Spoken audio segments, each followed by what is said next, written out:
இன்றைக்கு பல பேர் உயில் எழுதி வைக்கிறாங்கல்ல. இந்த உயில்னா என்ன? அதாவது ஒரு நபர் தனக்கு பின்னாடி தன்னுடைய சொத்துக்கள் யாருக்கு போய் சேரணும்னு நினைக்கிறாரோ அந்த நினைப்பை சட்டப்படி உறுதிப்படுத்துறது தான் உயில். சரி, உயிலை யார் எழுதலாம்? 18 வயசு பூர்த்தியான யாரும் உயில் மூலமா சொத்துக்களை விநியோகிக்கலாம். கண் பார்வை இல்லாதவங்க, காது கேளாதவங்க, வாய் பேச முடியாதவங்க, இவங்கெல்லாம் கூட உயில் எழுதி வைக்கலாம். புத்தி சுவாதீனம் இல்லாதவங்க கூட சில சமயம் புத்தி தெளிவா இருந்தா உயில் எழுதலாமா. குடிபோதையில் இருக்கிறவங்க, தாங்கள் என்ன செய்யறோம்ங்கிறது தெளிவா அறிய முடியாதவங்க, நோய் நொடியில் இருக்கிறவங்க, இவங்கெல்லாம் உயில் எழுத முடியாது. ஒருத்தரை நிர்பந்தப்படுத்தி ஏமாத்தி அல்லது சுய நினைவில்லாத ஒருத்தர்கிட்ட எழுதி வாங்கி வைக்கிற உயில் செல்லாது. உயிலை இந்த முறையில தான், இந்த படிவத்துல தான் எழுதணும்னு சட்டத்துல விதி எதுவும் கிடையாது. இதுக்கு முத்திரை கட்டணமும் கிடையாது.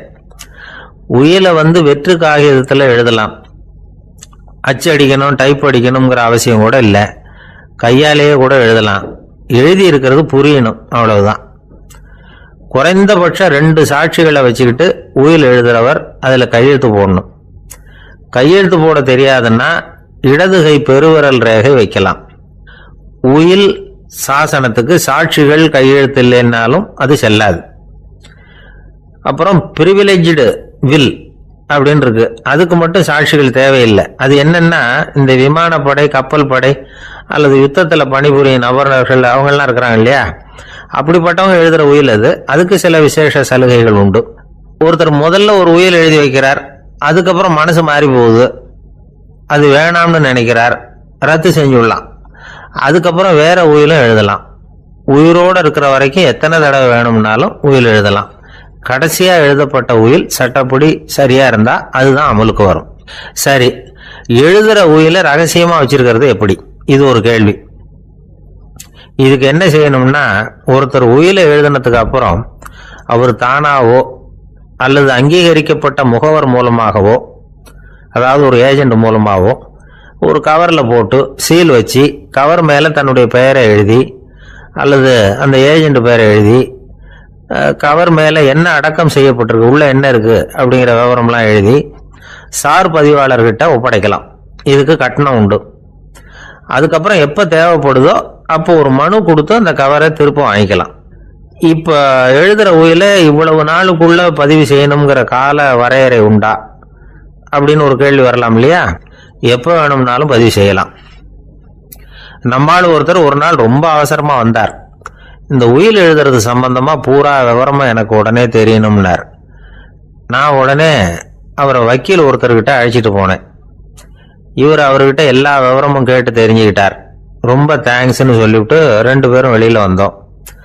அதுக்கப்புறம் இவர்கிட்ட கேட்டேன், ஆமா இவ்வளவு விவரமா கேட்குறீங்களே, உங்களுக்கு எத்தனை பிள்ளைங்க சார் அப்படின்னு கேட்டேன். 6 பேர் சார் அப்படின்னார். சரி, இருக்கிற சொத்து எவ்வளவுன்னு கேட்டேன். அதை இனிமே தான் சம்பாதிக்க போறேன் அப்படின்னார். ஒரு அம்மா, அவங்களுக்கு 35 வயசு இருக்கும். குடும்பத்துல எந்த கஷ்டமும் இல்லை.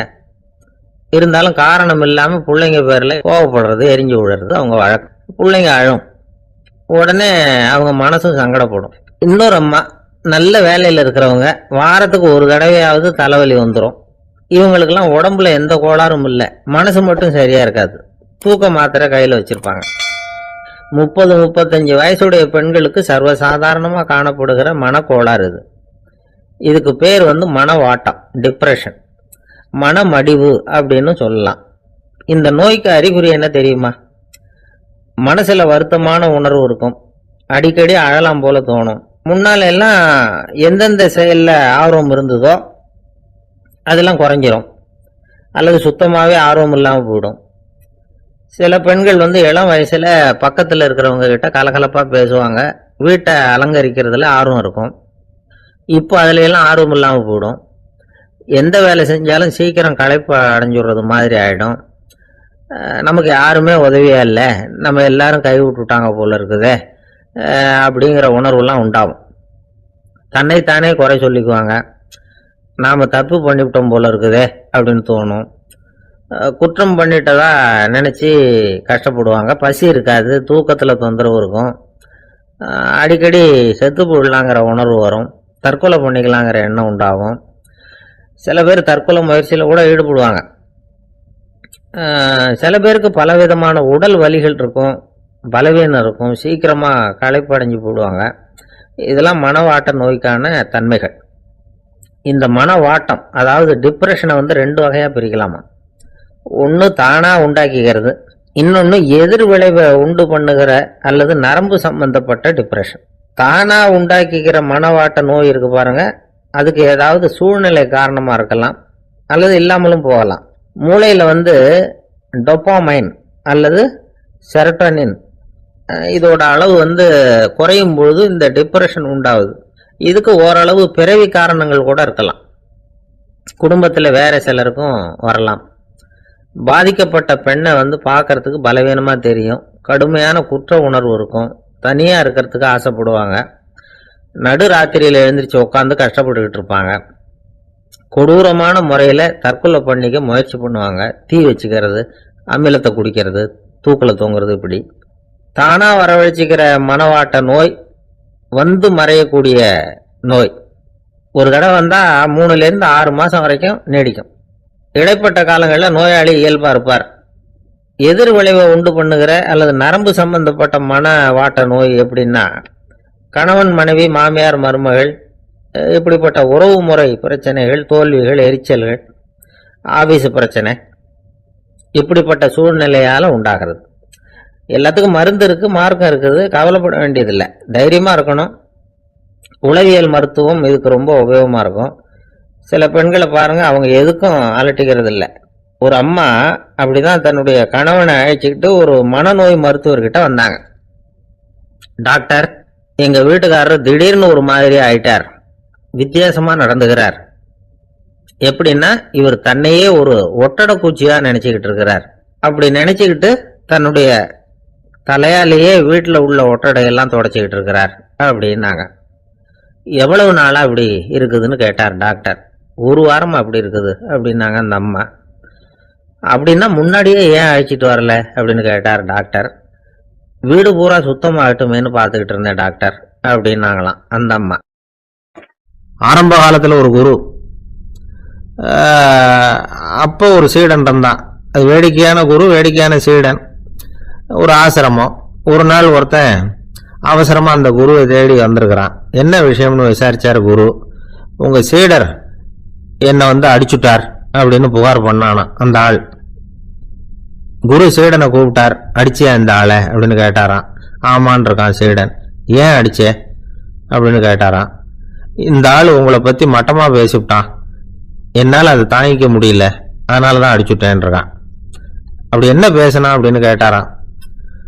உன்னுடைய குருநாதர் இப்பெல்லாம் அர்த்தமில்லாம பேச ஆரம்பிச்சுட்டார் அப்படின்னு சொல்லிவிட்டான், அதனாலதான் அடிச்சுட்டேன் அப்படின்னானா. அதுக்காக அடிச்ச அப்படின்னாராம். நான் அதுக்காக அடிக்கல குருவே, இப்பெல்லாம் நீங்க அர்த்தமில்லாம பேசுறதாக அவன் சொல்றான், அப்படின்னா இதுவரைக்கும் நீங்க அர்த்தத்தோட பேசினதாகத்தானே அர்த்தம், அது தப்பு தானே, அதனாலதான் அடிச்சேன் அப்படின்னானா. ஒரு பெரியவர் உட்கார்ந்து இருக்கிறார், அவரை சுத்தி அவருடைய தோழர்கள் உட்கார்ந்து இருக்கிறாங்க. ஏதோ ஒரு முக்கியமான செய்தியை அவர் வந்து அவங்களுக்கு சொல்லிட்டு இருக்கிறார்.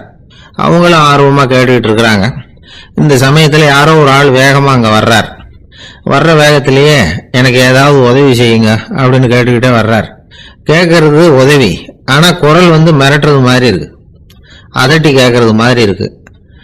இதை கேட்டது அந்த பெரியவர் ஆத்திரப்படலை, ஆனா அவரை சுத்தி இருந்தவங்க ஆத்திரப்பட்டாங்க. இதை பெரியவர் கவனிச்சார். கொஞ்சம் அமைதியா இருங்கன்னார். வந்தவரை கூப்பிட்டார். அவருக்கு சில பொருள்களை கொடுத்தார். என்னங்க இப்போ உங்களுக்கு மகிழ்ச்சி தானே அப்படின்னார். அப்படின்னு அலட்சியமா அவர் சொல்றார். நான் உங்களை நல்ல முறையில் நடத்தினேன்னா அப்படின்னு கேட்குறாரு அவர் மறுபடியும். அதெல்லாம் ஒன்றும் இல்லை அப்படின்னு சொல்லி அவர் சொல்லிட்டு இருக்கிறாரு. குரலில் வந்து கடுமை குறையில. சுற்றி இருந்தவங்களால இதை பொறுத்துக்க முடியல. கோபத்தோடு அவரை நோக்கி நெருங்க ஆரம்பிச்சாங்க. பெரியவர் அவங்களை எல்லாம் தடுத்து நிறுத்தினார். வந்தவரை வாங்க என்னோட அப்படின்னு சொல்லி அழைச்சிட்டு போனார். வீட்டுக்கு போனார். அங்கே போனதும் இன்னும் சில பொருள்களை எடுத்து அவர்கிட்ட கொடுத்தார். இப்போ திருப்தி தானே, நான் உங்ககிட்ட நல்ல முறையில் நடந்துக்கிட்டேனா அப்படின்னார். அவர் முகம் இப்போதான் கொஞ்சம் மலர்ந்தது. ரொம்ப நன்றி, இறைவன் வந்து உங்க குடும்பத்துக்கு எல்லா நன்மைகளையும் செய்வான் அப்படின்னு சொன்னார். இதே வார்த்தைகளை என்னுடைய தோழர்கள்கிட்டே வந்து சொல்லிட்டீங்கன்னா அவங்க கோபம் தணிஞ்சிரும், வர முடியுமான்னார்.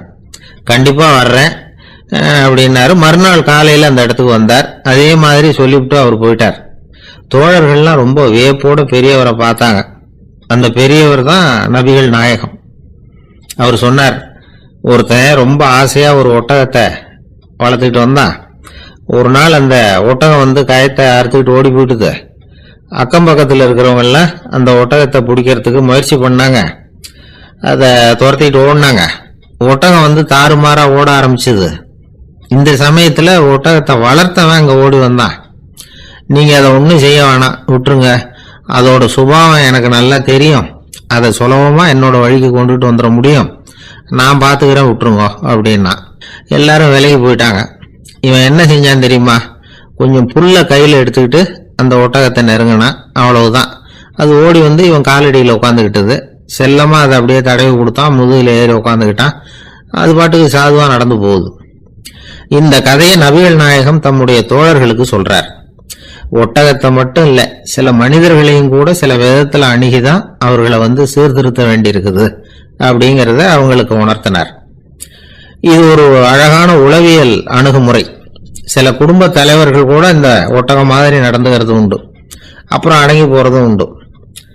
ஒரு குடும்ப தலைவர் காலையில் எழுந்திரிச்சதுலேருந்து சத்தம் போட்டு கத்திக்கிட்டு இருப்பார். பக்கத்தில் இருந்தவங்கெல்லாம் ஓடி போய் சமாதானம் பண்ணி பார்த்தாங்க. அவர் ஓயறது மாதிரி தெரியல. கடைசியில் அவர் மனைவி வந்தாங்க. நீங்கள் எல்லாம் விலைக்கு போடுங்க, அவர் சுபாவம் எனக்கு தெரியும், நான் பார்த்துக்கிறேன் அப்படின்னாங்க. சரின்னு எல்லாரும் போயிட்டாங்க. சாயந்தரமாக வந்து பார்க்குறாங்க, அவர் சத்தம் இல்லாமல் ஒரு மூலையில் உட்காந்துருக்கிறார். ரொம்ப சாதுவா. ஆச்சரியமாக இருந்தது. என்னம்மா பண்ணீங்கன்னு கேட்டாங்க. அது ஒன்றும் இல்லைங்க, ஒரு வேளை சாப்பாட்டை நிறுத்தினேன், பட்னி போட்டேன், அவ்வளவுதான் அப்படின்னாங்க அந்த அம்மா. காலை நேரம், கடற்கரை ஓரம், காலை வீசிக்கிட்டு கையை வீசிக்கிட்டு ஏதோ சண்டைக்கு போகிற சிப்பாய் மாதிரி எல்லாரும் நடந்து போயிட்டு இருக்கிறாங்க. நடைப்பயிற்சி.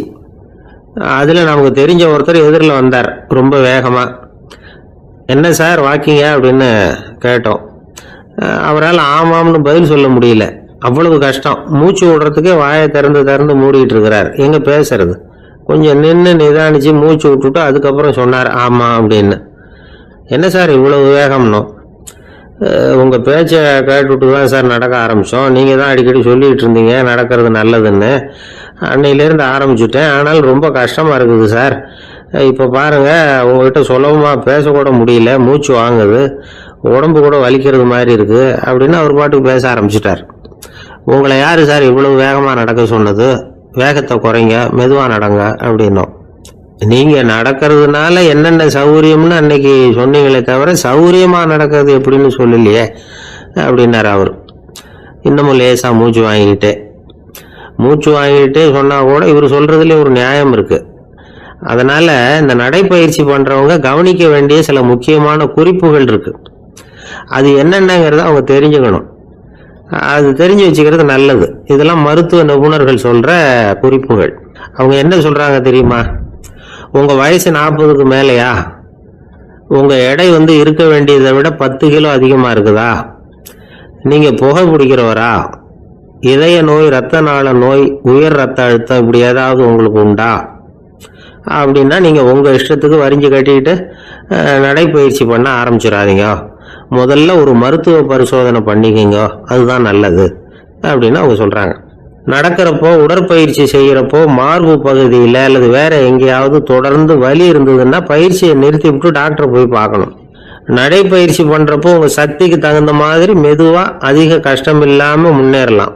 அங்கே என்ன போட்டியாக வைக்கிறாங்க? முந்திக்கிட்டு போய் என்ன பண்ண போகிறோம்? பரிசா வாங்க போகிறோம்.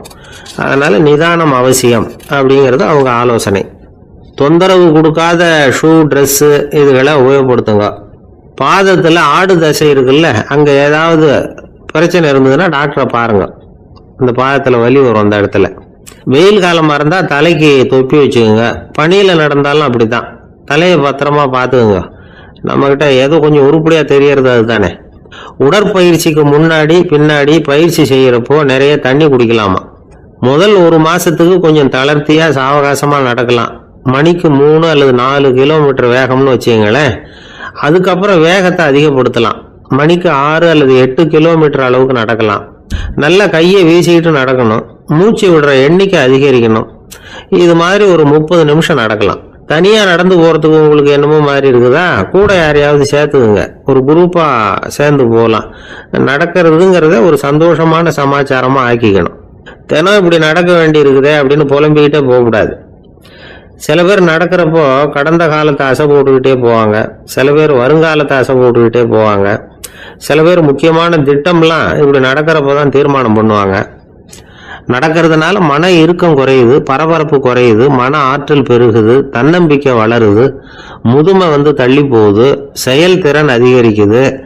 இதை தவிர உடம்புக்கும் பல விதமான சௌகரியங்கள் ஏற்படுது. அதனால இதுவரைக்கும் நடக்க ஆரம்பிக்காதவங்க இனிமே இந்த குறிப்புகளை கவனத்தில் வச்சுக்கிட்டு நடக்க ஆரம்பிச்சுடலாம். சார்லஸ் லேம்ப் அப்படின்னு ஆங்கில இலக்கிய மேதை ஒருத்தர், அவர் ஒரு தரம் உடம்பு சரியில்லைன்னு டாக்டர் கிட்ட போனாராம். டாக்டர் அவரை பார்த்துட்டு, நீங்க தினமும் காலையில வெறும் வயத்துல நடக்கணும் அப்படின்னாராம். வெறும் வயத்துல நடக்கிறதுக்கு நான் தயார், ஆனா வயிறு கிடைக்கணுமே சார், யார் வயத்து மேல நடக்கிறது டாக்டர் அப்படின்னு கேட்டாராம் இவர். ஒரு குரு, இளம் சீடர்கள் எதிரில் உட்கார்ந்துருக்கிறாங்க. குரு பாடம் நடத்திக்கிட்டு இருக்கிறார். சீடர்களுக்கு ஒரு ஆசை, அதாவது ஒரு முக்கியமான மந்திரத்தை நம்ம குருநாதர்கிட்ட இருந்து கத்துக்கணும் அப்படிங்கிறது அவங்க ஆசை.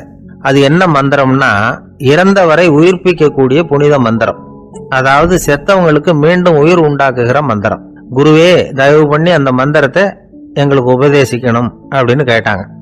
அது ரொம்ப ஆபத்தானது, அது என்னத்துக்கு உங்களுக்கு வேண்டாமேன்னாராம் குரு. எங்களுடைய நம்பிக்கை உறுதிப்படுறதுக்காகத்தான் கேட்குறோம், வேற ஒன்றும் இல்லை அப்படின்னாங்களாம் சீடர்கள்.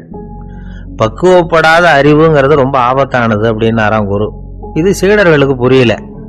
அது எப்படிங்க பக்குவப்படாத அறிவு ஆபத்தானதுன்னு சொல்றீங்க, அப்படின்னா என்ன அப்படின்னு கேட்டிருக்காங்க சீடர்கள். குரு அதுக்கு விளக்கம் கொடுத்தாராம். அந்த மந்திரத்தை எப்போ பயன்படுத்தணுங்கிறது முக்கியம், அதை அறியக்கூடிய ஞானம் ஏற்படுகிற வரைக்கும் அதை தெரிஞ்சுக்காம இருக்கிறது தான் நல்லது, இல்லைன்னா ஆபத்துன்னாராம். ஆனா அந்த சீடர்கள் அதை கேட்குற மாதிரி இல்லை, ரொம்ப பிடிவாதம் பண்ண ஆரம்பிச்சுட்டாங்க.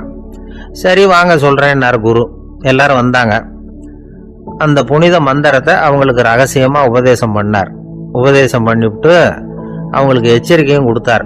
இந்த மந்திரத்தை நல்லா ஆராய்ச்சி பார்த்ததுக்கு அப்புறம் தான் உச்சரிக்கணும், அவசரப்பட்டு எதுவும் செஞ்சிடக்கூடாது அப்படின்னு ஒரு தடவைக்கு பல தடவை எச்சரிக்கை கொடுத்தார். சரின்னு சொல்லிவிட்டு அவங்கெல்லாம் மந்திரத்தை கத்துக்கிட்டு எழுந்திரிச்சு போயிட்டாங்க. ஒரு நாள் அந்த சீடர்கள் எல்லாம் மணற்பாங்கான இடத்துல அப்படியே நடந்து போயிட்டு இருக்கிறாங்க. ஒரு பாலைவன பகுதி மாதிரி ஒரு இடம். அங்க ஒரு இடத்துல எலும்புகள் குவியலா கிடந்தது. உடனே இந்த சீடர்கள் முன்ன பின்ன யோசிக்காம, தியானமும் பண்ணாம, அந்த மந்திரத்தோட பயனை சோதிச்சு பார்க்கணும் அப்படின்னு நினைச்சுக்கிட்டு அந்த மந்திரத்தை உச்சரிக்க ஆரம்பிச்சுட்டாங்க. அவ்வளவுதான். உடனே என்னாச்சு தெரியுமா, அந்த எலும்புகள் எல்லாம் ஓநாய்களா மாறி அவங்கள துரத்த ஆரம்பிச்சுட்டுது. சீடர்கள் எல்லாம் தலைதெறிக்க ஓட ஆரம்பிச்சுட்டாங்க. ஓநாய்களும் விடல, அவங்கள துரத்தி பிடிச்சி கடிச்சு கொதற ஆரம்பிச்சுட்டுது. அப்பதான் அந்த சீடர்களுக்கு குரு சொன்ன அறிவுரையோட அர்த்தம் புரிஞ்சுது. பக்குவப்படாத அறிவு ஆபத்தானது அப்படிங்கிறது. அதனால இதுல இருந்து நாம தெரிஞ்சுக்க வேண்டியது என்னன்னா, நாம நம்ம அறிவை வளர்த்துக்கிட்டா மட்டும் போதாது, அந்த அறிவை எப்போ எப்படி பயன்படுத்தணும் அப்படிங்கிற பக்குவமும் நமக்கு வரணும். அப்பதான் வாழ்க்கை நல்லபடியா அமையும், இல்லைன்னா இடைஞ்சல் தான். இந்த காலத்துல சில சின்ன பிள்ளைங்களுக்கே அறிவு ரொம்ப பக்குவப்பட்டிருக்குங்கிறத உணர முடியுது. ஒரு சின்ன பையன் பள்ளிக்கூடத்துல மார்க் லிஸ்ட் கொடுத்தாங்க, வாங்கிக்கிட்டு அவசரமா வீட்டுக்கு ஓடினான். எதிரில் வந்த ஒருத்தர் கேட்டார், என்ன அவசரம், ஏன் இப்படி வேகமா ஓடுறேன்னார். எங்க அம்மா கிட்ட அடி வாங்கணும், அதுக்காக தான் ஓடுறேன்னா. அடி வாங்கறதுக்கா இவ்வளவு அவசரம்னார் அவரு. அப்படி இல்லைங்க, நான் போறதுக்குள்ள எங்க அப்பா வீட்டுக்கு வந்துட்டாருன்னா அவர்கிட்ட அடி வாங்க வேண்டி இருக்கும், அதை அவாய்ட் பண்றதுக்காக இப்படி ஓடுறேன் அப்படின்னு நானும். அந்த பையன் ஒரு நண்பர், சினிமா படம் தயாரிக்கிறவர், அவர்கிட்ட ஒரு நாள் பேசிக்கிட்டு இருந்தேன். அது எப்படி சார், நீங்க எடுக்கிற எந்த படமும் கையை கடிக்காத அளவுக்கு எடுத்துடுறீங்களே, அது எப்படின்னு கேட்டேன். அது ஒன்றும் பெரிய விஷயம் இல்லை சார், பெண்களுக்குன்னு சில உருக்கமான காட்சிகள், இளைஞர்களுக்குன்னு சில நடனங்கள், அடிதடி காட்சிகள், அப்புறம் வயசானவங்களுக்குன்னு சில ஆன்மீக காட்சிகள், சின்ன பிள்ளைங்களுக்கு சிரிப்பு, இப்படி எல்லாமும் சேர்த்து நான் படம் எடுக்கிறேன். மசாலா படம்னு பேரு. இது ரொம்ப பெருசா இல்லைன்னாலும் ஓரளவுக்கு சுமாரா ஓடிரும், கையை கடிக்காது அப்படின்னார். இது ஒரு உத்தி. சில பத்திரிகை ஆசிரியர்களும் இந்த உத்தியை கையாளுறது உண்டு. இந்த உத்திக்கு பார்னம் உத்தி அப்படின்னு பேரு, பார்னம் எஃபெக்ட் அப்படின்னு சொல்லுவாங்க. அதாவது ஃபீனியஸ் டி பார்னம் அப்படின்னு ஒருத்தர் அமெரிக்காவில் இருந்தாராம். அதாவது 19ஆம் நூற்றாண்டுல அமெரிக்காவில் கொடிகட்டி பறந்த ஒரு சர்க்கஸ் நிறுவனத்தின் அதிபர் அவர். இந்த உலகத்துல ஒவ்வொரு நிமிஷமும் ஒரு ஏமாளி பறந்துகிட்டே இருக்கிறான் அப்படிங்கிறது அவருடைய சித்தாந்தம். ஒவ்வொருத்தரையும் திருப்திப்படுத்துற அளவுக்கு அம்சங்களை கொஞ்சம் கொஞ்சமா கலந்து கேளிக்கை நிகழ்ச்சிகளை நடத்தினதுதான் அவருடைய மகத்தான வெற்றிக்கு காரணம். அதனால அந்த உத்தியை யாரு கடைபிடிச்சாலும் சரி, அதுக்கு பார்னம் உத்தி அப்படின்னு பேர் வந்துட்டுது. ஜோசியம் சொல்றவங்களுக்கும் இந்த உத்தி தான் கை கொடுக்குது. ஒரு விஷயத்த ஒருத்தருடைய கோள் நிலைகள் அல்லது கையெழுத்து நிரூபிக்கிறதாக அவர்கிட்ட சொன்னா அதை அவர் நம்பிவிடுவார். ஆனா அந்த விஷயம் நல்லதா இருக்கணும், நேர்மையானதா இருக்கணும், அதாவது பாசிட்டிவா இருக்கணும். 8ஆம் இடத்துல குரு, 9ஆம் இடத்துல சனி, நீங்க ஒரு பெரிய மேதை தான் அப்படின்னு சொல்லுவாங்க. கேட்கறவங்களுக்கு அதை மறுக்கிறதுக்கு மனசு வராது. அப்படி சொல்லும் பொழுது கூடவே என்ன கொஞ்சம் முன்கோபம் அதிகமா இருக்கும், இருந்தாலும் அது உடனே மறைஞ்சிரும் அப்படின்னு சில அற்ப விஷயங்களையும் சொன்னாலும் அதையும் சரிதான்னு சொல்லி ஒத்துக்குவாங்க. ஆளுமையை எடை போடுகிற ஒரு நிறுவப்பட்ட உத்தியின் மூலமாக தன்னுடைய குணாதிசயங்கள் கண்டுபிடிக்கப்பட்டதாக அவர் நம்புறது தான் இதுக்கு காரணம். இந்த மாசம் பணத்தட்டுப்பாடு கொஞ்சம் இருக்கும், உடம்புல ஏதாவது கொஞ்சம் அசௌகரியம் இருக்கும், வீட்டுக்குள்ள லேசா மனஸ்தாபம் வரலாம், இது மாதிரி பொதுப்படையா சிலதை சொன்னாலே போதும், மக்களை நம்ப வச்சுடலாம். இதெல்லாம் நமக்கு மட்டும்தான் ஏற்படுது அப்படின்னு சொல்லி அவங்க நினைக்கிறது தான் காரணம். இதுதான் பார்னம் உத்திங்கிறது. மனிதர்கள் பாராட்டுகளை விரும்புறதும் விமர்சனங்களை வெறுக்கிறதும் பார்னம் உத்தியின் அடுத்த கூறு. அதனால ஒருத்தருக்கு ஜோசியம் சொன்னாலும் சரி, அவருடைய ஆளுமையை மதிப்பிடுறதாக இருந்தாலும் சரி, அவரை புகழற மாதிரி இருந்தாலும் சரி, அப்படி இருந்தாதான் அது சரியா இருக்கும். சாதகமான விஷயங்களை அதிகமாகவும் பாதகமான விஷயங்களை நாசூக்காவும் சொன்னா மக்கள் அதை நம்பிடுவாங்க. ஒருத்தரை கருமின்னு சொன்னா ஏத்துக்க மாட்டார். அதையே கொஞ்சம் மாத்தி நீங்க கொஞ்சம் சிக்கனமான ஆசாமி அப்படின்னு சொன்னா நீங்க சொல்றது சரிதான் சார் அப்படிம்பார். நீங்க பெரிய செலவாளி தான், இருந்தாலும் நல்ல விஷயங்களுக்கு தான் செலவழிப்பீங்க அப்படின்னு சொல்லணும். இப்படி இந்த பார்னம் உத்தியை கடைபிடிச்சு இன்னைக்கு வெற்றிகரமா காலம் தள்ளுறவங்க நிறைய பேர் இருக்கிறாங்க. இந்த உலகத்துல ஒவ்வொரு நிமிஷமும் ஒரு ஏமாளி பறந்துகிட்டே இருக்கிறான் அப்படிங்கிறது தான் ஃபீனியஸ் பார்னம் அவர்களுடைய நம்பிக்கை. அதை விட அடுத்தவங்களை ஏமாளியா நினைக்கிற மனுஷர்கள் தான் இன்னைக்கு உலகத்துல ரொம்ப அதிகம். ஒருத்தர் தன்னுடைய மேல் அதிகாரி கிட்ட போய், ஐயா ஒரு நாள் லீவு வேணும், என் தங்கச்சிக்கு கல்யாணம் அப்படின்னார். அவரு பார்த்தார், ஒரு 10 நிமிஷம் வெளியில இருங்கன்னார். 10 நிமிஷம் கழிச்சு கூப்பிட்டார், இதை பாருங்க நீங்க சொல்றது பொய், இப்போ உங்க தங்கச்சிக்கு போன் பண்ண, அவங்க தனக்கு 2 வருஷத்துக்கு முன்னாடியே கல்யாணம் ஆயிட்டதாக சொல்றாங்க அப்படின்னார். உடனே இவரு சொன்னார், சார் இப்போ நீங்க சொல்றதும் பொய்யாதான் இருக்கணும், ஏன்னா நிஜமா எனக்கு ஒரு தங்கச்சியே கிடையாது அப்படின்னார். ஒரே ஒரு ஊர், அந்த ஊருக்கு பேரு கொடையாளிப்பட்டி. அந்த பேருக்கு தகுந்த மாதிரி தான் அந்த ஊர் மக்களும். யார் என்ன கேட்டாலும் இல்லைன்னு சொல்லாம கொடுப்பாங்க. கொடையாளிகள் நிறைந்த ஊர். இனாமா மட்டும் இல்ல, கடனாவும் பணம் கொடுப்பாங்க. யாருக்காவது அவசரமா பணம் தேவைப்பட்டதுன்னு வச்சுக்கோங்க, அந்த ஊருக்கு போய் வாங்கிக்கலாம். பத்திரம் தேவையில்லை, சாட்சி தேவையில்லை, ஜாமீன் தேவையில்லை, எந்த உத்தரவாதமும் கேட்காம பணம் கொடுத்துருவாங்க. நம்மால் ஒருத்தனுக்கு பணம் தேவைப்பட்டது, சொந்த பந்தமெல்லாம் கேட்டு பார்த்தா யாரும் கொடுக்குற வழியா தெரியல. எல்லாரும் அவங்கவுங்க சௌரியத்தை பார்க்கறவங்க, அடுத்தவங்க சௌரியத்தை பத்தி கவலைப்படாதவங்க. இவன் எல்லாரையும் கேட்டு பார்த்துட்டு சோர்ந்து போய் உக்காந்துட்டான். அந்த நேரம் தான் கொடையாளிப்பட்டியை பத்தி கேள்விப்பட்டான். அப்படி ஒரு ஊர் இருக்கிறது தெரிஞ்சதும் அந்த ஊருக்கு வழி கேட்டுக்கிட்டு ஒரு நாள் புறப்பட்டு போனான். வயல்காட்டு வழியா போக வேண்டியிருந்தது. மெதுவா நடந்து ஊர் எல்லைக்கு வந்துட்டான். 2 பக்கமும் விவசாய வேலைகள் மும்முரமா நடந்துகிட்டு இருக்குது. ஏர் உழுதுகிட்டு இருக்கிறாங்க. அப்ப அங்க ஒரு ஆளை பாம்பு கடிச்சுட்டுது. பக்கத்துல வேலை செஞ்சுக்கிட்டு இருந்தவங்க ஓடி வந்தாங்க. அவசரமா செய்ய வேண்டிய முதல் உதவியெல்லாம் செஞ்சு பார்த்தாங்க, பலன் இல்லை. அந்த ஆள் செத்து போட்டான். அவன் செத்து விட்டான்னு தெரிஞ்சதும் அவனை தூக்கி வரப்பு மேல போட்டுட்டு எல்லாரும் அவங்கவுங்க வேலையை கவனிக்க ஆரம்பிச்சிட்டாங்க. அங்க ஒரு ஆளு இவனை பார்த்து சொன்னான், ஐயா நீங்க போற வழியில இவன் சொந்தக்காரன், இவனுக்கு சோறு கொண்டுகிட்டு வருவான், இவன் இங்க செத்து விட்டான்னு அவன்கிட்ட சொல்லிவிடுங்க அப்படின்னா. இவனுக்கு ரொம்ப ஆச்சரியம், என்னடா இது பாம்பு கடிச்சுட்டுதுன்னதும் பதறி அடிச்சுக்கிட்டு ஓடி வந்தாங்க, செத்து விட்டான்னதும் பேசாம தூக்கி போட்டுட்டு போயிட்டாங்க அப்படின்னு நினைச்சுக்கிட்டே நடந்து போறான். எதிரில் சோறு கொண்டுகிட்டு ஒரு ஆள் வந்தான். இவன் விவரத்தை சொன்னான். அங்கே உங்க சொந்தக்காரன் பாம்பு கடிச்சு செத்து போட்டான் அப்படின்னா. அவன் கொஞ்ச நேரம் அமைதியாக நின்னான். அதுக்கப்புறமா அங்கேயே வரப்பில் உட்காந்து கொண்டுகிட்டு வந்த சோத்தை தானே சாப்பிட்டு முடிச்சான். பேசாமல் எழுந்திரிச்சு திரும்பி போயிட்டான். கொஞ்சம் கூட பதறல, அழலை. இப்படியும் ஒரு ஊரா அப்படின்னு நினைச்சு ஆச்சரியப்பட்டுக்கிட்டே இவன் ஊருக்குள்ள போனான். ஒரு பெரிய மனுஷனை பார்த்து பணம் கேட்டான். அவரும் இவனோட பேரையும் ஊரையும் மட்டும் விசாரிச்சுக்கிட்டு தேவையான பணத்தை கொடுத்துட்டார். பணத்தை வாங்கிட்ட பிறகு தன்னுடைய மனசை அரிச்சுக்கிட்டு இருந்த அந்த விஷயத்தை பத்தி கேட்டான். ஐயா, வழியில ஒருத்தன் செத்துட்டான், அவனை அப்படியே தூக்கி வரப்புல போட்டுட்டு எல்லாரும் வயல்வெளி வேலைகளை பார்த்துக்கிட்டு இருக்கிறாங்களே அப்படின்னா. இதுக்கு அந்த பெரியவர் சொன்னார், ஆமா அப்படித்தான் செய்வோம், வேலை முடிஞ்சு வீட்டுக்கு திரும்புறப்போ அவனை தூக்கிட்டு வந்து அடக்கம் பண்ணிடுவோம் அப்படின்னார். ரொம்ப ஆச்சரியமா இருக்கு அப்படின்னா. ஏன் உங்க ஊர்ல யாராவது செத்துட்டா என்ன பண்ணுவீங்க அப்படின்னு கேட்டார். என்ன இப்படி கேட்குறீங்க, எங்க ஊர்ல எல்லாம் பணத்தை தூக்க விட மாட்டாங்க, ஒப்பாரி வைப்பாங்க, கட்டி புரண்டு அழுது புலம்பி தீத்துருவாங்க அப்படின்னா. இவன் பெரியவர் பார்த்தார். அவங்கிட்ட கொடுத்த பணத்தை லபக்குன்னு பறிச்சுக்கிட்டார். திருப்பி வாங்கிட்டார். இவன் பதறி போய் நிற்கிறான். அவரு சொன்னார், பணத்தையே விட மாட்டேன்னு கட்டுப்பிடிச்சி அழுதா நான் கொடுத்த பணத்தை மட்டும் எப்படி திருப்பி கொடுக்க போற, போயிட்டு வா அப்படின்னு விரட்டி விட்டாராம். இந்த கதையை நண்பர் ஒருத்தர் சொன்னார். கதை வேடிக்கையா தெரிஞ்சா கூட இதுல கருத்து உண்டு. பணம் பிணம் இது ரெண்டையுமே விடுறதுக்கு அவ்வளவு சுலபமா மனம் வர்றதில்லை. இந்த ரெண்டு விஷயங்கள்லேயும் அறிவார்ந்த செயல்பாடு தேவை. ஒரு பேருந்து மரத்துல மோதி விட்டது. எல்லாரும் அடிபட்டு முனைகிட்டு கிடக்குறாங்க. டிரைவர், கண்டக்டர் இவங்களுக்கும் அடி. அவங்களும் ஒரு பக்கம் கிடக்குறாங்க. ஒரு மூலையில கிடக்கிற ஒருத்தன் மெதுவா முக்கி முனகி கண்டக்டர்னு சத்தம் போடுறான். கண்டக்டர் மெதுவா நகர்ந்து அவங்கிட்ட போய் என்னன்னு விசாரிக்கிறார். அவன் ரொம்ப சிரமப்பட்டு வாயை திறந்து ஒரு 15 காசு சில்லற பாக்கி அப்படின்னானா. ஒரு ஊர்ல ஒரு மன்னன் இருந்தான், கொடுங்கோல் மன்னன்.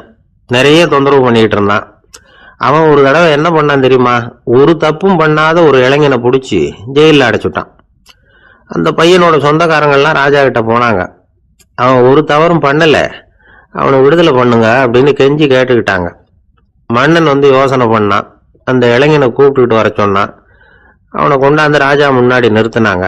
இதை பாருப்பா, உன்னை நான் விடுதலை பண்ணுவேன், ஆனா ஒரு கண்டிஷன். அந்த நிபந்தனையை நீ நிறைவேற்றினா உனக்கு விடுதலை அப்படின்னா மன்னன். சரின்னு ஒத்துக்கிட்டான் பையன். மன்னன் வந்து கண்டிஷன் என்னங்கிறத சொன்னான். உங்ககிட்ட ஒரு செம்மறி ஆட்டை கொடுக்க போறேன், 1 மாசத்துக்கு அதுக்கு தேவையான தீனியையும் கொடுக்க போறேன். 1 மாசம் கழிச்சு அந்த ஆட்டை வந்து எடை போட்டு பார்ப்பேன். அந்த ஆட்டின் எடை கொஞ்சம் கூட கூடி இருக்கக்கூடாது. எடை கூடி இருந்தா உனக்கு விடுதலை கிடையாது. என்ன சொல்ற அப்படின்னா. பையனுக்கு ஒன்றும் புரியல, பயமா போட்டுது. குழம்பிக்கிட்டே நின்றுகிட்டு இருக்கிறான். சரி, ஒரு நாள் டைம் தரேன், நல்லா யோசனை பண்ணி பார்த்துட்டு நாளைக்கு உன் முடிவை சொல்லு அப்படின்னா மன்னன். பையன் கவலையோட வெளியில வந்தான். அங்க ஒரு பெரியவர் நின்றுகிட்டு இருந்தார். அவர்கிட்ட விஷயத்தை சொன்னான். அந்த பெரியவர் இந்த பையனுக்கு காதோட காதா ஒரு வழியை சொல்லி கொடுத்தார். அதை கேட்டதும் பையன் மறுபடியும் மன்னன் முன்னாடி வந்து நின்னா. உங்க நிபந்தனையை ஏத்துக்கிறேன்னு சொன்னான். மன்னன் வந்து ஒரு ஆட்டுக்குட்டியையும் அதுக்கு 1 மாசத்துக்கு தேவைப்படுற தீவனத்தையும் கொடுக்கும்படியா உத்தரவு போட்டான். கொடுத்தாங்க, ஓடிட்டு போயிட்டான். 1 மாசம் தினமும் தவறாம அந்த தீவனத்தை ஆட்டுக்குட்டிக்கு போட்டுக்கிட்டு இருக்கிறான். 1 மாசம் கழிச்சு அந்த ஆட்டை வந்து அரண்மனைக்கு ஓட்டிட்டு போனான். மன்னன் அதை எடை போட்டு பார்க்கறான். எடை கூடவே இல்லை, அப்படியே தான் இருக்குது. உடனே போட்ட நிபந்தனைப்படி அந்த இளைஞனை வந்து விடுதலை பண்ணிவிட்டான். சரி, ஆட்டுக்கு எடை கூடாம இருக்கிறதுக்கு அந்த பெரியவர் சொல்லி கொடுத்த யோசனை என்ன அப்படின்னா, அது வேற ஒண்ணும் இல்லை. அந்த ஆட்டுக்கு எதிரில் அது கண்ணுல படுற மாதிரி ஒரு ஓநாயை கட்டி போட சொன்னார். அவ்வளவுதான். ஆட்டுக்கு ஓநாய்ங்கிறது பிறவி பகை. ஓநாயை பார்த்தா ஆடு நடுங்க ஆரம்பிச்சிரும், அவ்வளவு பயம். தினமும் அந்த ஆடு பயந்துகிட்டே தீனி சாப்பிட்டது, எடை கூடல. அதுதான் ரகசியம். இது வந்து சின்ன பிள்ளைங்களுக்கான ஒரு கதை. இதுல இருந்து தெரிஞ்சுக்க வேண்டிய உண்மை என்னன்னா, நாமெல்லாம் சாப்பிடுறப்ப மனசும் உடம்பும் அமைதியா இருக்கணும். அப்பதான் அது உடம்புல விட்டோம். அவசரத்திலையும் பயத்திலையும் சாப்பிட்டா அது சரியா ஜீரணம் ஆகாது. இன்னொரு ராஜா இருந்தார். அவரும் ஒரு இளைஞனை ஜெயிலில் அடைச்சு விட்டார். விடுதலை பண்ணணும்னா ஒரு கண்டிஷன்னார். என்னன்னு கேட்டான். ஒரு ஆட்டுக்குட்டியை உன் முன்னாடி கொண்டாந்து நிறுத்துவேன், நீ அதுகிட்ட ஒரு கேள்வி கேட்கணும், அதுக்கு சரியான பதிலை சொல்லணும். அப்படி செஞ்சுட்டா உனக்கு விடுதலைன்னார்.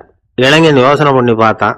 சரின்னு ஒத்துக்கிட்டான். அது பிரகாரமே ஆட்டுக்குட்டிய பதில் சொல்ல வச்சுட்டான். என்ன நடந்தது தெரியுமா? ஆட்டுக்குட்டியை கொண்டாந்து நிறுத்தினாங்க.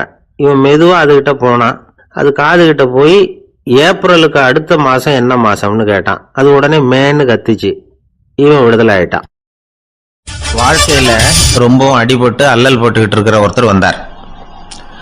மனசு ரொம்பவும் நொந்து போய் பேசினார். இந்த உலகத்துல மனுஷனா பிறந்ததை விட மாடா பிறந்திருக்கலாம் சார் அப்படின்னார். திடீர்னு வந்து என்கிட்ட இப்படி சொன்னா அதுக்கு நான் என்னங்க பண்ண முடியும் அப்படின்னேன். உங்ககிட்ட வரணும்னு தோணுச்சு, அதனால வந்தேன் அப்படின்னார்.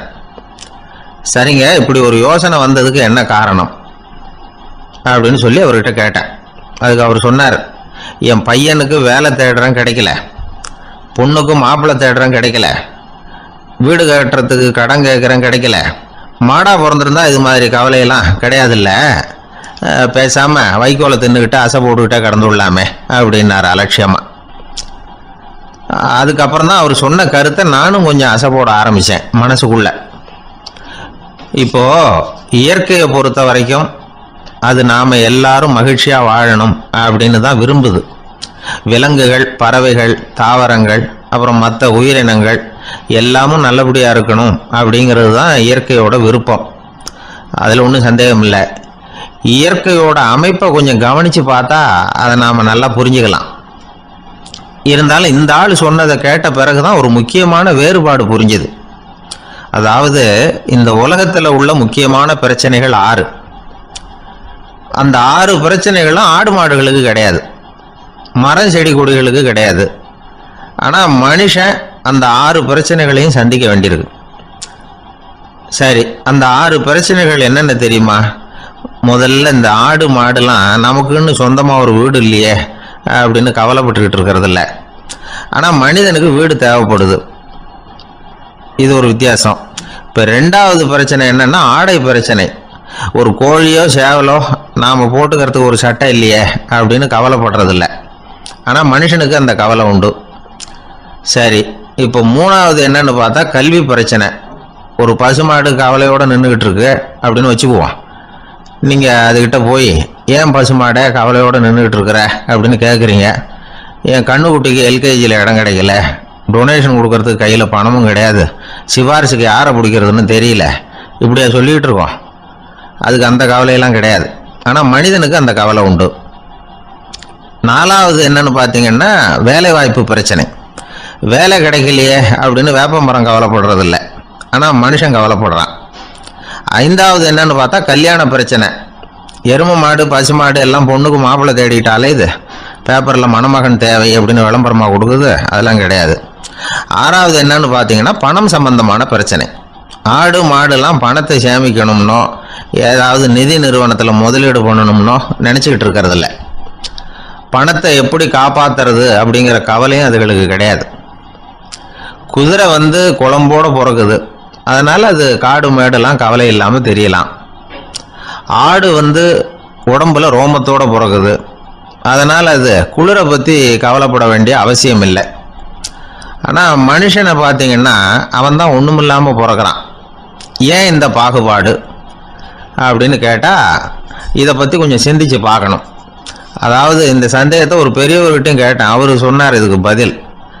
அவர் இதே கேள்வியை இயற்கை கிட்ட கேட்டாராம். இயற்கை பதில் சொல்லிச்சான், வேற யாருக்கும் கொடுக்காத ஒரு வலுவான கருவியை, ஒரு பவர்ஃபுல் வெப்பன் மனுஷனுக்கு கொடுத்துருக்கிறேன்னு, அந்த கருவியை உபயோகப்படுத்தி அந்த 6 பிரச்சனையை மட்டும் இல்லை 6 கோடி பிரச்சனைகள் இருந்தாலும் அதையெல்லாம் சமாளிக்கலாம். அது கருவி என்ன தெரியுமா? அதுதான் 6வது அறிவு.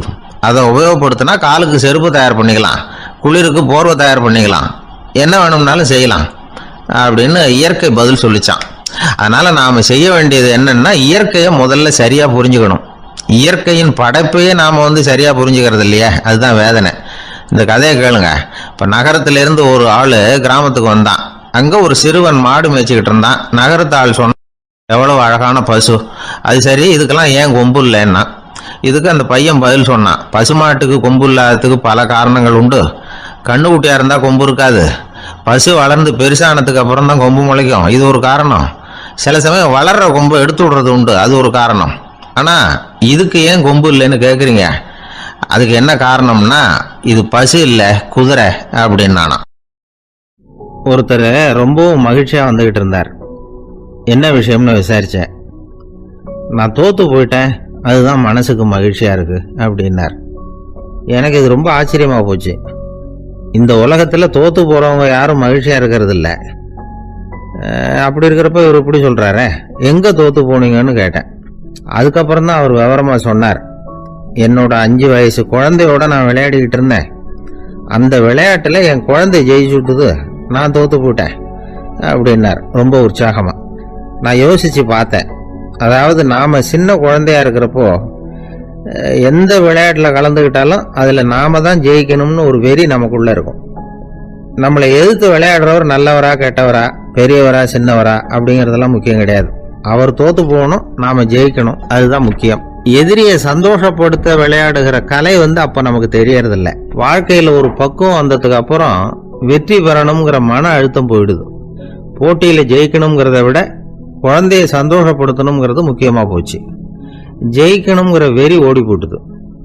ஒரு குழந்தையா இருந்தப்போ நம்ம வளர்ச்சிக்கு உதவிய வெறி பெரியவனானதுக்கு பிறகு நமக்கு எதிரியாக மாறுது. அதை சரியான சமயத்தில் நாம் புரிஞ்சுக்கிட்டோம்னா போதும், நாம் பொழைச்சிக்கலாம். ஒவ்வொரு மனுஷனுமே வாழ்க்கையோட அடுத்த கட்ட வளர்ச்சியில் அடி எடுத்து வைக்கிற நேரத்தில் தன்கிட்ட இருந்து ஏதோ ஒரு குணத்தை அல்லது தன் குணம் இருந்த ஏதோ ஒரு உறவை நாம் இழக்கத்தான் வேண்டியிருக்குது. ஒரு கட்டம் வரைக்கும் உதவியாக இருந்த குணம் அடுத்த கட்டத்துக்கு தடையாக கூட மாறிடலாம். இந்த பரிமாண மாற்றத்துக்கு உள்ளாகிற ஒவ்வொருத்தரும் பிரத்யட்சமாக இதை உணர்றாங்க. ஆனால் பல பேர் எப்படின்னா பழசை திறந்துவிட்டு புதிய கொள்கைகளை உருவாக்கிக்கிறதுக்கு இஷ்டம் இல்லாமல் இருந்துடுறாங்க, அல்லது அப்படி செய்ய முடியாமல் தவிக்கிறாங்க. இதையெல்லாம் மீறி அந்த பழசை திறந்துட்டா அதை இழந்ததால் உண்டாகிற மன அழுத்தம் சில காலத்துக்கு வருத்திக்கிட்டு தான் இருக்கும், வேற வழி இல்லை. ஆரோக்கியமான ஒரு முன்னேற்றத்துக்காக அந்த மன அழுத்தத்தை தாங்கிக்கத்தான் வேணும் அப்படிங்கிறாரு அந்த உலக புகழ்பெற்ற மேதை ஒருத்தர், இந்த ஸ்காட் பெக் அப்படிங்கிறவர். பிறந்த நாள் முதல் இதுதான் சரி அப்படின்னு கற்பிக்கப்பட்டு வந்த ஒவ்வொரு தத்துவத்தையும் தங்களுடைய வளர்ச்சிக்கு தகுந்த மாதிரி மாற்றி அர்த்தப்படுத்தி கொள்ள முடியாமல் வாழ்க்கை சூழல்ல அப்படியே அரைப்பட்டு தூளாகிறவர்கள் தான் ரொம்ப தவிக்கிறாங்களாம். இதுதான் அவருடைய கருத்து. பெரும்பாலும் மனிதர்களுடைய நடுத்தர வயசுல, அதாவது 30 தாண்டுகிற சமயத்துல தான் இந்த தவிப்பு உண்டாகுதான். இதை தான் மேற்கத்திய நாடுகளில் அடிக்கடி மிட் லைஃப் கிரைசிஸ் அப்படின்னு சொல்றாங்க. அப்பப்போ பழசையெல்லாம் தொலைச்சி விட்டு புதுசாக பிறக்கிறதுக்கு கற்றுக்கணும். ஒவ்வொரு நிமிஷத்தையும் அந்த நிமிஷத்துக்கு ஏற்ற சித்தாந்தம் கொண்டவர்களாக சந்திப்போம் அப்படிங்கிறார் அந்த உளவியல் நிபுணர். இப்படி பழகிக்கிட்டா வாழ்க்கை இன்பமயம், இல்லைன்னா தவிப்பு மயம்தான். பழசை தொலைக்க முடியாதவர்களில் எத்தனையோ பேர் உண்டு, எத்தனையோ ரகம் உண்டு. அதில் வேடிக்கையான நண்பர்களும் உண்டு. ஒருத்தர் நண்பர் வீட்டுக்கு போனார். அவர் ஏதோ இனிப்பு பலகாரம் கொடுத்து சாப்பிட சொல்லியிருக்கிறாங்க அவங்க வீட்டில். இவர் சாப்பிட்டு பார்த்துட்டு சொன்னாராம், சார் 6 மாதத்துக்கு முன்னாடி ஒரு தடவை இங்கே வந்தேன், அப்போது ஒரு இனிப்பு பலகாரம் கொடுத்தீங்க, அது இதை விட நல்லா இருந்தது சார் அப்படின்னாராம். அப்போ செஞ்ச அதே இனிப்பு பலகாரம் தான் சார் இதுவும் அப்படின்னாராம் அவர். 3ஆம் பாடல் வைணவர்கள் வாழ்த்தாக சொல்லுகின்ற வளமான பாடல். ஓங்கி உலகளந்த உத்தமன் பேர் பாடி நாங்கள் நம் பாவைக்கு சாற்றி நீராடினால் தீங்கின்றி நாடெல்லாம் திங்கள் மும்மாறி பெய்து ஓங்கு பெருஞ்சன்னல் ஊடு கயல் உகள புங்குவளைப் போதில் பொறிவண்டு கண்படுப்ப தேங்காதே புக்கிருந்து சீர்த்த முலை பற்றி வாங்க குடம் நிறைக்கும் வள்ளல் பெரும் பசுக்கள் நீங்காத செல்வம் நிறைந்தேலோர் எம்பாவாய். மாவலி இடத்தில் வாமனனாய் 3 அடி மண் கேட்டு போன திருவிக்கிரமனாக உயர்ந்த அந்த அவதாரத்தை முதலில் பேசுகிறார்கள். அவனை உத்தமன் என்று சொல்லுகிறாள். அவரது திருநாமங்களை பாடி பரவி இந்த பாவை நோன்பு நோற்று நீராடினால் நாடெல்லாம் மாதம் 3 மழை பெய்யும், நெற்பயிர்கள் ஓங்கி வளரும். விளைந்த அந்த சென்னற் பயிர்களின் ஊடே கிடக்கும் நீரில் கயல் மீன்கள் துள்ளி விளையாடும். பூத்துள்ள குவளை மலர்களிலே அழகிய வண்டுகள் உறங்கி மகிழும். நீர்வளத்தால் நிலவளம், அதாவது வள்ளல் தன்மையுடைய பெரும் பசும் கூட்டங்கள் எங்கும் நிறைந்திருக்கும். மடிகனத்த காரணத்தால் தொட்ட மாத்திரத்தில் குடம் குடமாக அந்த பசுக்கள் கொடுக்கின்ற வள்ளல் பெரும் பசுக்கள். இத்தகைய செல்வச் செழிப்பு என்றும் நீங்காது நிலைத்திருக்கும் என்று வாழ்த்துகிறாள் இந்த 3வது பாடலிலே. ஓங்கி உலகளந்த உத்தமன். குள்ளமாக வந்தவன், ஆனால் ஓங்கி உலகத்தை அளந்த திரிவிக்கிரமனாக மேலே உயர்ந்தவன். இதில் நாம் சிந்திக்க வேண்டிய பகுதி ஒன்று இருக்கிறது. இந்த உலகத்தில் வாழ்கிற மனிதர்கள் 3 வகை: அதமன், மத்தியமன், உத்தமன். தன்னலம் மட்டுமே கொண்டு வாழ்கிற மிக கீழானவர்கள் அதமன். தானுண்டு தன் குடும்பம் உண்டு என்கிற ஒரு எளிய வட்டத்துக்குள் வாழ்கிறவன் மத்தியமன். பிறருக்காக வாழ்பவன், அவசியமென்றால் பிறருக்காக தாழ்பவன் எவனோ அவனே உத்தமன். அப்படி இந்த உலகத்தில் பிறருக்காக தாங்கி தாழ்ந்து சென்ற இடம் என்பதால் அவர் தாழவில்லை. கை நீட்டி யாசக மகாபலி இடத்தில் கேட்டாலும் அவர் தாழவில்லை, ஓங்கினார் என்ற பொருள் வரும்படியாக ஓங்கி உலகளந்த உத்தமன் என்று எழுதுகிறார். அவருடைய திருவடி இந்த உலகம் முழுவதும் பட்டதாம், உயிர்குலம் முழுவதும் பட்டதாம். ஏன்? இதற்கு உரையாசிரியர்கள் ஒரு அழகான வார்த்தை சொல்வார்கள். உறங்குகிற போது மாதா பிரஜையை அணைத்தபடி படுத்திருப்பாள் ஸ்பரிச சுகத்திற்காக. ஒரு அம்மா குழந்தைய பக்கத்தில் வைத்து கொண்டு படுக்கிற போது அப்படியே அந்த குழந்தை மேலே கை வைத்து கொண்டு படுத்திருப்பாள். என்ன சுகம்! அந்த குழந்தையும் நிம்மதியாக தூங்கும், அந்த தாயும் நிம்மதியாக சந்தோஷப்படுவாள். அப்படி தாய் குழந்தையை அணைப்பது போல இந்த உயிர்களை அணைப்பதற்காக பெருமான் தன் திருவடியை இந்த பூமியிலே வைத்தானாம். ஓங்கி உலகளந்த உத்தமன் என்கிறாள். நாமத்தின் பெருமையினை பேறு பாடி என்கிறாள். அதை பின்னொரு இடத்திலே நாம் விளக்கமாக பார்க்கலாம். நாங்கள் நம் பாவைக்கு சாற்றி நீர் ஆடினால், அவனுடைய புகழை சொல்லி நாங்கள் பாடிக்கொண்டு நீராடினால் என்ன நடக்கிறது? ஒரு விஷயம். கடவுளை அடைவதற்கு யாகம் செய்ய வேண்டும், தவம் செய்ய வேண்டும், மந்திரம் செய்ய வேண்டும் என்று 100கணக்கான நிபந்தனைகளை எல்லாம் உலகத்தில் சொல்கிறார்கள். எங்கள் ஆண்டாள் அன்னையோ மிக எளிமையான வழி சொல்லுகிறாள். பேசாமல் நீங்கள் அவனுடைய பெயரை சொல்லிக்கொண்டு குளியுங்கள். நாங்கள் நம் பாவைக்கு சாற்றி நீராடினால். குளிப்பதை போன்று எளிமையானது கடவுளை அடைவது என்கிற ஒரு அற்புதமான பொருளை சொல்கிறாள். சடங்குகளுக்குள் சிக்கிக்கொண்டு சங்கடப்படாதீர்கள். நீங்கள் அவனை பாடும் பக்தி ஒன்றே போதுமானது, அவனது நாமத்தை சொல்லுகிற நாம சங்கீர்த்தனமே உங்களுக்கு போதுமானது என்ற பொருளிலே it is so simple. Involvement, பக்தர்களின் பங்கேற்பு இருக்கும்படியாக நாங்கள் நம் பாவைக்கு சாற்றி நீராடினால் மழை பெய்யும். எப்படி பெய்யும்? தீங்கின்றி நாடெல்லாம் திங்கள் மும்மாறி. இப்போதெல்லாம் வானிலை அறிக்கை சொல்லுகிறவர்கள் இந்த மாவட்டத்தில் பெய்யும், அந்த மாவட்டத்தில் கனமழை பெய்யும், இந்த மாவட்டத்தில் தூறல் போடும், இந்த மாவட்டத்தில் பெய்யாமலேயே போகும் என்று விட்டு விட்டு விட்டு விட்டு மழை பெய்வதை பற்றி பிட்டு பிட்டு பிட்டு பிட்டு வைத்துக் கொண்டிருப்பார்கள். ஆனால் எங்கள் ஆண்டாள் அப்படி அல்ல. தீங்கின்றி நாடெல்லாம் திங்கள் மும்மாறி பெய்யும். ஒரு இடத்துல கூட பஞ்சம் இருக்கக்கூடாது. எல்லா பக்கமும் மழை கொட்டு கொட்டு கொட்டு என்று கொட்டி, ஆனால் தீங்கு இருக்கக்கூடாது. வரக்கேடும் வெள்ளக்கேடுமாய் என்பார்கள். பெய்மழை வேண்டும், பேய்மழை வேண்டாம். அளவாக பெய்ய வேண்டும், வாழ வைக்கக்கூடிய அளவிலே பெய்ய வேண்டும். மாதம் மும்மாறி, திங்கள் மும்மாறி பெய்து என்கிறார். 9 நாள் வெயிலும் 1 நாள் மழையுமாய் என்று உரை எழுதுவார்கள். மண்ணினுடைய வயிறு உள்வாங்கக்கூடிய வகையில் வெயில் காய வேண்டும், பிறகு ஒரு மழை பெய்ய வேண்டும், வெயில் காய வேண்டும், பிறகு ஒரு மழை பெய்ய வேண்டும். அப்படி பெய்யக்கூடிய மழைதான் தீங்கின்றி உலகத்தை வாழ வைக்கும். மும்மாறி என்றார்களே, யாருக்காக மும்மாழி? வேதம் போதிய வேதியர்க்கு ஒரு மழை, நீதி மன்னர் நெறியினர்க்கு ஒரு மழை, மாதர் கற்புடை மங்கையர்க்கு ஒரு மழை என்று 3 மழை பெய்யும். மழை என்றால் சாதாரணமானதா? மழைதான் மண்ணின் தாய்ப்பால். அடுத்தது, அந்த மழையின் காரணமாக நெல் விளைகிறது. ஓங்கு பெருஞ்சொன்னல். ஒவ்வொரு நெல்லும் கதிரும் ஒரு ஆள் உயரத்துக்கு மேலே போயிருக்கிறது. பழைய காலத்து விவசாயம் தெரிந்தவர்களுக்கு தெரியும், மிக உயரமாக பயிர் இருக்கும். இது என்ன செய்தார்கள்? அதையெல்லாம் குட்டை பயிர்களாக மாற்றிக்கொண்டே வந்தார்கள். பயிர் குட்டையாகி கதிர் கனத்து போன கலிகாலம் இந்த காலம். பயிர் குட்டையாகி கதிர் கனத்து போனது. மாட்டை பற்றி மனிதன் எங்கே கவலைப்பட்டான்? ஓங்கி என்று நன்றாக வளர்ந்திருந்தால் மாட்டுக்கு நிறைய வைக்கோல் கிடைக்கும், நிறைய பால் கொடுக்கும். மாடினுடைய சாணமும் அந்த மண்ணில் அந்த நறுமணமும் இல்லை என்றால் அந்த பூமியில் வளம் எப்படி இருக்க முடியும்? ஓங்கு பெரும் சென்னல், ஒரு ஆள் நடந்தால் மறைக்கும். அப்படி இப்போது காளை மாடுகளே இல்லை.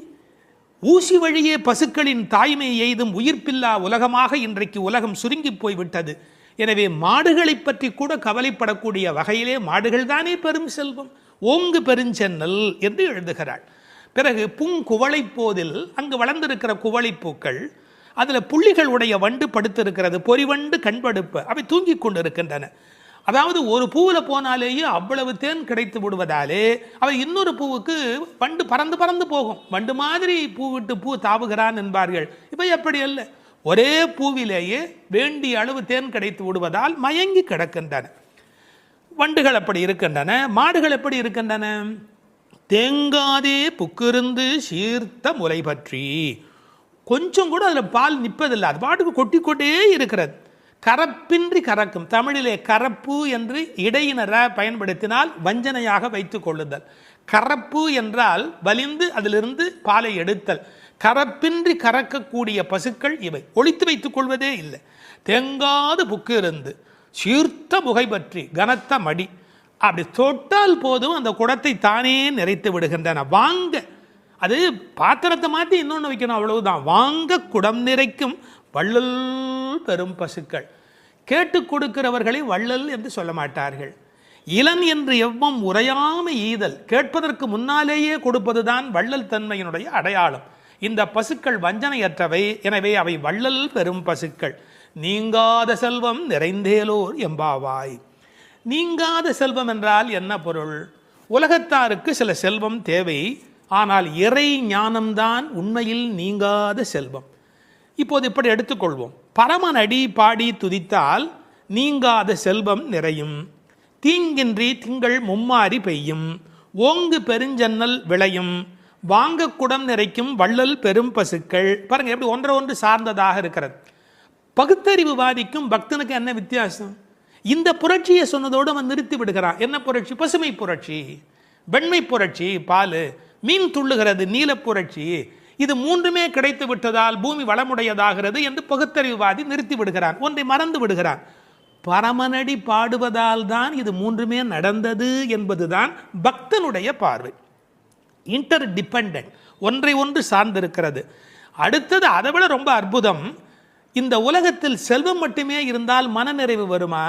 வராது. போட்டி, பொறாமை, பகை வரும்.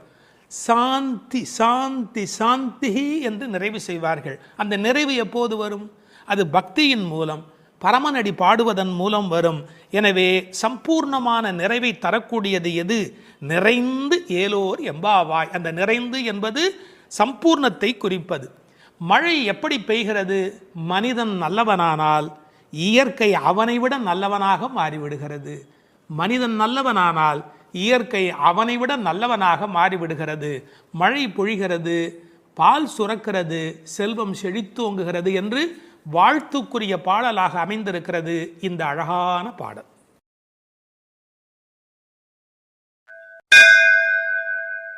மழை உலகில் எப்படி பெய்ய வேண்டும் என்று சொல்கிற 4வது பாடல். ஆழிமழை கண்ணா ஒன்று நீ கைகரவேல், ஆழியுள் புக்கு முகந்து கொடு ஆர்த்தேரி, ஊழி முதல்வன் உருவம் போல் மெய்கருத்து, பாழியம் தோளுடை பத்மநாபன் கையில் ஆழி போல் மின்னி, பலம் புரி போல் நின்றதிர்ந்து, தாழாதே சார்ங்கம் உதைத்த சரமழை போல் வாழ உலகினில் பெய்திடாய், நாங்களும் மார்கழி நீராட மகிழ்ந்தேலோர் எம்பாவாய். மார்கழி நோன்பு நோர்க்கும் காலத்தை முதல் பாட்டால் சொல்லி, நோன்பு செய்யும் முறையை 2ஆம் பாடலால் விளக்கி, அதன் பயனாய் மழை பொழியும் என்பதை 3ஆம் பாடலால் கூறி, இப்போது மழை எப்படி பொழிய வேண்டும் என்று இந்த பாடலால் விளக்குகின்றார். மழை வேண்டும் என்று ஆண்டாள் கூற, மழைக்கடவுள் அம்மா நான் எப்படி பொழிய வேண்டும் என்று கேட்கிறானாம். மழை பொழிய வேண்டிய முறையையும் ஆண்டாள் நியமிக்கிறார். பெரும் மழை பொழிய காரணமான தலைவனே, ஆழி மழைக்கு அண்ணா, உன்னிடம் நாங்கள் கேட்பது இதுதான். கொஞ்சம் கூட கையில் மிச்சம் வைத்து கொள்ளாதே, நன்றாக பெய்துவிடு. பெருங்கடலில் புகுந்து ஆழமான இடம் வரை சென்று நீரை முகந்து, சப்தத்துடன் மேலே வானத்தில் கிளம்பி, ஊழி காலத்து தலைவனான எம்பெருமானது வடிவம் போல உடம்பு கருத்து கார்மேகமாய், பரந்த அழகிய தோள்களை உடைய பத்மநாபனான திருமாலின் வலது திருக்கரத்தில் உள்ள சக்கரத்தைப் போல் மின்னி, இடது கரத்திலே உள்ள பாஞ்சசன்னிய சங்கு போல இடியிடித்து, அவனது கரத்திலே உள்ள சார்ங்கம் என்ற வில்லிலே இருந்து புறப்படுகின்ற அம்புகளைப் போல மழை பெய்ய வேண்டும். இம்மழை நாங்கள் உலகில் வாழச் செய்வதாய் இருக்க வேண்டும். நாங்கள் மார்கழி நீராட்டத்தில் பங்கு பெறவும் நீர்நிலைகளில் தண்ணீர் நிரம்பி இருக்க வேண்டும் என்ற பொருள் இந்த பாட்டின் திரண்ட பொருள். ஆழி மழைக்கண்ணா ஒன்று நீ கைகரவேல். மழைக்கு அண்ணா என்றும் பிரிப்பார்கள், மழைக்கண்ணா என்றும் அழைப்பார்கள். இந்த குழந்தைகள் வருணனை முதலில் குறிப்பிடுகின்றன. அவர் யார் என்ன என்று பெயர் தெரியாததாலே சின்ன பிள்ளைகள் அண்ணா என்று அழைக்கிற மாதிரி ஆழி மழைக்கு அண்ணா என்று பொதுவாக அழைத்தன. கடலுக்கு எத்தனையோ பெயர் இருந்தாலும் ஆழி ஏனென்றால் ஆழமானது என்று பொருள். முன்னீர், புணரி, வாரி என்று எத்தனையோ பெயர் உண்டு. ஆற்று நீர், ஊற்று நீர், மழைநீர் என்று மூன்றும் தங்கி இருப்பதாலே அது முன்னீர். நதிகள் கடலில் முடிகின்றன என்பது கண்ணுக்கு தெரிந்த உண்மை. நதிகள் கடலில் முடிகின்றன என்பது கண்ணுக்கு தெரிந்த உண்மை. ஆனால் கடலிலிருந்தே ஆரம்பமாகின்றன என்பது நாம் கண்டறிய வேண்டிய உண்மை. இந்த உலகத்தில் எல்லோரும் கண்ணுக்கு தெரிந்த உண்மைகளை பார்க்கிறார்கள், கண்டறிய வேண்டிய உண்மைகளை பற்றி கவலைப்படுவதில்லை. இதில் விஞ்ஞானமும் இருக்கிறது, மெஞ்ஞானமும் இருக்கிறது. மேகம் உறிஞ்சி மழையை கொண்டு வந்து கொட்டுகிறது. எனவே வருணனுக்கு உத்தரவு பிறப்பிக்கிறாள். இந்த மேகம் எப்படி இருக்க வேண்டும் என்று விளக்கம் சொல்லுகிறாள்.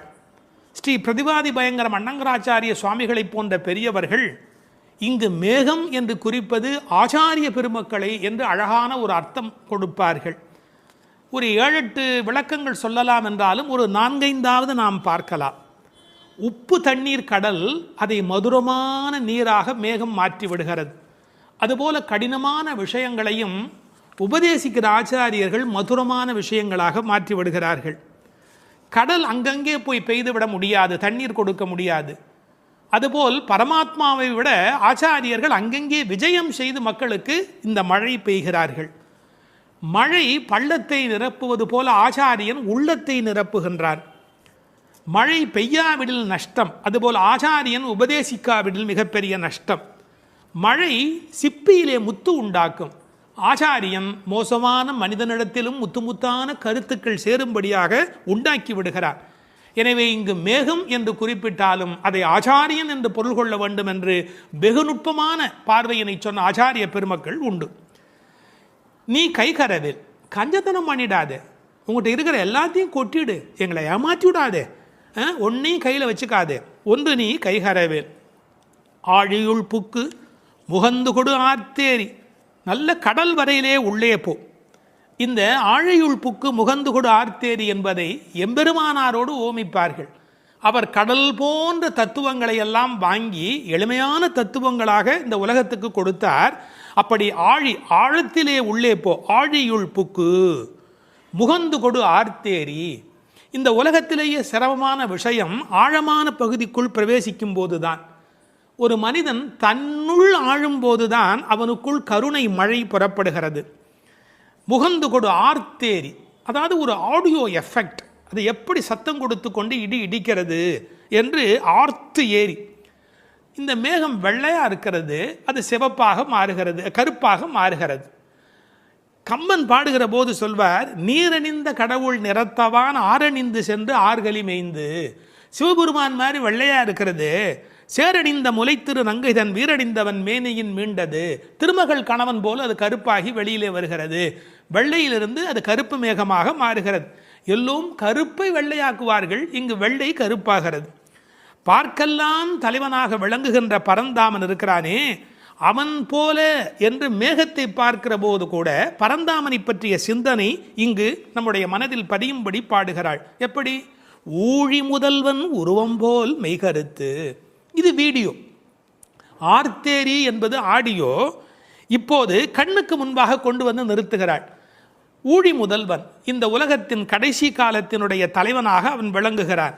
அவனுடைய உருவம் எப்படி மெய் கருத்து விளங்குகிறதோ அதுபோல் நீ இருக்க வேண்டும். காக்கை சிறகினிலே நந்தலாலா நிந்தன் கரிய நிறம் தோன்றுதையே நந்தலாலா என்று கண்ணனுடைய கருப்பை மகாகவி பாரதி அனுபவித்தார் அல்லவா? அதுபோல அந்த உருவம் மெய்கருத்து விளங்குகிறது. பாருங்கள், இடிப்பதில் ஒரு ஆடியோ எஃபெக்ட், அந்த உருவத்தை வர்ணிப்பதில் ஒரு வீடியோ எஃபெக்ட். இந்த ஆடியோ வீடியோ பாடலை நீங்கள் பாடியோ ஆடியோ இந்த உலகத்தில் வெளிப்படுத்த வேண்டும். பாழியம் தோளுடை பத்மநாபன் கையில். இந்த பெருமானுடைய தோள் எப்படிப்பட்ட தோள் தெரியுமா? பருத்த தோள், பெருத்த தோள், நிறைய பலம் தாங்கக்கூடியது. கம்பன் பாடுகிறார், ராமனுடைய தோள்களை பாடுகிற போது, குன்று போன்றுயர் தோளில் கொற்றதில் ஒன்று தாங்கினான் உலகம் தாங்கினான். அந்த ஒரு தோள் போதும் உலகத்தையே தாங்கிறதுக்கு அப்படின்னு, குன்று போன்றுயர் தோளில் கொற்றவில் ஒன்று தாங்கினான் உலகம் தாங்கினான் என்று பேசுவார் கவிச்சக்கரவர்த்தி கம்பர். நாபியில ஒரு தாமரை இருக்கிறது, அதில் பிரம்மா இருக்கிறார், இருமடி ஆகு பெயராக இவருக்கே பத்மநாபன் என்கிற பெயர் இந்த உலகத்தில் பொருந்தி வருகிறது. இந்த மின்னல் மின்னுகிறது, இடி இடிக்கிறது, அதுவும் பெருமாளுடைய சங்கு சக்கரங்களைப் போல அவளுக்கு காட்சி அளிக்கிறது. அந்த சக்கராயுதம் எப்படி ஒளி உடையதாக மின்னிக்கொண்டு வருகிறதோ, திருஆழி ஆழ்வான் விரோதிகள் இருக்கும் இடமெல்லாம் போய் எப்படி அழிக்கிறதோ அதுபோல அந்த மின்னல் மின்ன வேண்டும். அது பெருமானுடைய ஆயுதத்திலே ஒன்று. வலம்புரி போல் நின்றதிருந்து அந்த சங்கு போல, வலம்புரி சங்கை போல, படைவோர் பூக்கு முழங்கும பாஞ்ச சன்னியமும் பல்லாண்டு. அந்த சங்குக்கு எவ்வளோ பெரிய ஏற்றம்! உண்பது சொல்லில் உலகளந்தான் வாயமுதம், கண்படை கொள்ளில் கடல் வண்ணன் கைத்தலத்தே என்று எப்போதும் பெருமாளோடு ஸ்பரிசம் அனுபவித்துக் கொண்டிருக்கிற அந்த சங்கு, வலம்புரி சங்கு, அதுபோல் நின்று அதிர்ந்து அந்த சங்குநாதம் போன்ற ஒரு பெரிய ஒலியை எழுப்பி, தாழாதே சார்ங்கம் உதைத்த சரமழை போல் பெய்திடாய். மழை எப்படி பெய்யணும்? அடம் மழை, அப்படியே சரமழை மாதிரி பெய்யணும்.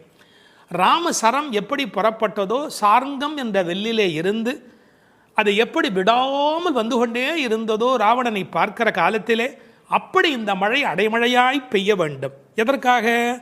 நாங்களும் மார்கழி நீராட மகிழ்ந்தேலோர் எம்பாவாய். இந்த உலகத்தில் நாடெங்கும் வாழ கேடொன்றும் இல்லை என்பார்கள். எல்லாரும் நல்லா இருந்தால் நாமும் நல்லா இருக்க போகிறோம் இல்லையா? அதனால் இந்த உலகத்தில் எல்லோரும் நன்றாக இருக்க மார்கழி நீராட மகிழ்ந்து நாங்களும் மகிழ்ச்சியாக இருந்து விட்டு போகிறோம். இந்த ஓமை இருக்கிறதே, இது ஓமை அணி இலக்கணத்திலே தலை சிறந்த 4 செய்திகளை உள்ளடக்கியது. எப்படி அந்த மழை பெய்ய வேண்டும்